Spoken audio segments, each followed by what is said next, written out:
नमस्कार दोस्तों, मैं राजीव आप सभी का हिमानी न्यूज़ में स्वागत करता हूं। आइए रुक करते हैं खबरों की तरफ। जन सुराज पदयात्रा के 69वें दिन घोड़ा सहन में प्रशांत किशोर का नीतीश कुमार पर हमला। कहा, सरकार की नाकामी की वजह से लोगों को करना पड़ रहा है पलायन। जन सुराज पदयात्रा के 69वें दिन की शुरुआत घोड़ा सहन के रजवाड़ा स्थित JLNM कॉलेज परिसर में सर्वधर्म प्रार्थना से हुई। इसके बाद प्रशांत किशोर ने प्रेस कॉन्फ्रेंस के माध्यम से मीडिया से बात की। उन्होंने बताया कि अब तक पदयात्रा के माध्यम से वे लगभग 750 किलोमीटर से अधिक पैदल चल चुके हैं। इसमें 500 किलोमीटर से अधिक पश्चिम चंपारण में पदयात्रा हुई और पूर्वी चंपारण में अब तक 200 किलोमीटर से अधिक पैदल चल चुके हैं। इस दौरान जमीन पर हुए अनुभवों और समस्याओं पर बात करते हुए उन्होंने शिक्षा, कृषि, स्वास्थ्य व स्वरोजगार जैसे कई महत्वपूर्ण मुद्दों पर अपनी बात रखी और लोगों की समस्याओं को भी सुनकर उनका संकलन करते जा रहे हैं। बिहार में अर्थव्यवस्था के मुद्दे पर बात करते हुए प्रशांत किशोर ने कहा, सरकार की नाकामी की वजह से बिहार बर्बाद हो रहा है।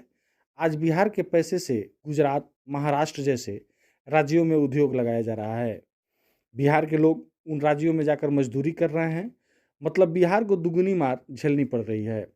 राज्यों में पूंजी उपलब्ध कराने की जिम्मेवारी बैंकों की है। हम और आप बैंकों में पैसे जमा करते हैं और बैंक लोगों को लोन देती है ताकि रोजगार के अवसर पैदा हो सकें। देश के स्तर पर क्रेडिट डिपॉजिट का आंकड़ा 70% है और बिहार में यह आंकड़ा पिछले 10 सालों में 25 से 40% रहा है। लालू जी के ज़माने में यह आंकड़ा 20% से भी नीचे था। नीतीश जी के 17 साल के कार्यकाल में यह औसत 35% है, जो पिछले साल 40% था। इसका मतलब है कि बिहार में जो भी पैसा बैंकों में लोग जमा कर रहे हैं, उसका केवल 40% ही ऋण के तौर पर लोगों के लिए उपलब्ध है, जबकि विकसित देशों में 80 से 90% तक बैंकों में जमा राशि ऋण के लिए उपलब्ध है। आगे उन्होंने कहा कि बिहार के नेता क्रेडिट डिपॉजिट पर बात ही नहीं करते। बिहार के नेताओं को इन सब बातों की जानकारी भी नहीं है। ये बिहार का दुर्भाग्य है कि यहाँ के आम लोग भी इन मुद्दों पर चर्चा नहीं कर रहे हैं। पत्रकारों से मेरी गुजारिश है कि वह इन मुद्दों को बारीकी से उठाए ताकि इस पर पूरे बिहार में चर्चा हो सके। बिहार के चुनाव में जातिगत राजनीति हावी रहती है।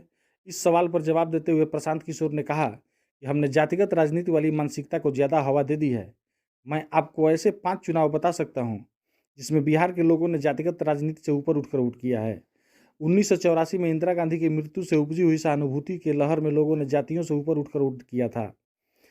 1989 में बोफोर्स के मुद्दे पर देश में BP सिंह की सरकार बनी थी। 2014 में नरेंद्र मोदी के चेहरे पर पूरे देश के लोगों ने भाजपा को वोट दिया था। 2019 में राष्ट्रवाद और राष्ट्रीय सुरक्षा से जुड़े मुद्दों के नाम पर वोट किया। इतना ही नहीं, पूरे बिहार के लोगों ने बीजेपी को फिर से सरकार बनाने का मौका दिया। इसलिए ये कहना गलत होगा कि बिहार के लोग केवल जातिगत आधार पर वोट करते हैं।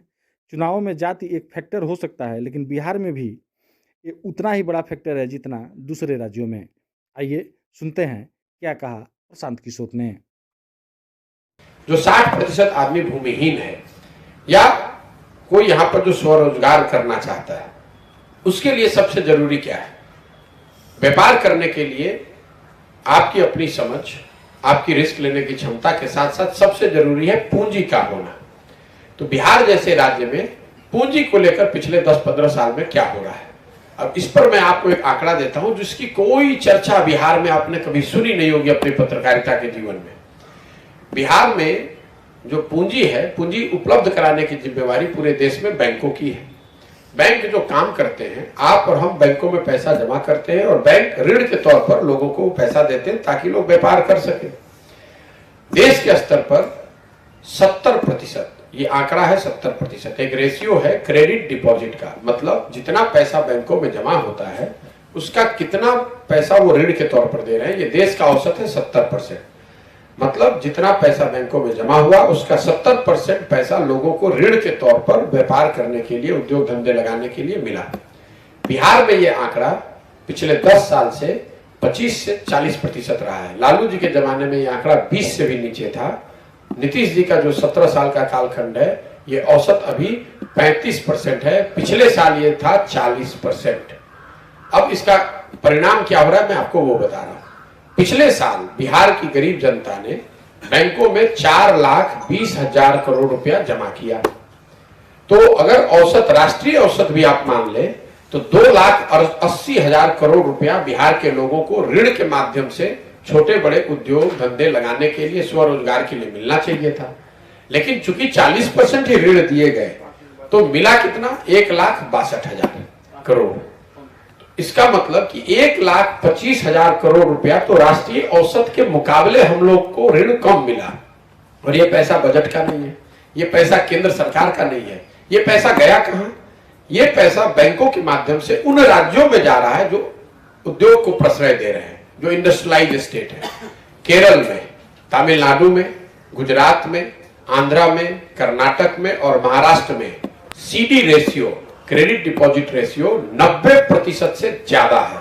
मतलब वहां के राज्य के लोग जितना पैसा बैंकों में रख रहे हैं उससे ज्यादा पैसा बैंक वहां पर लोगों को लोन दे रहे हैं।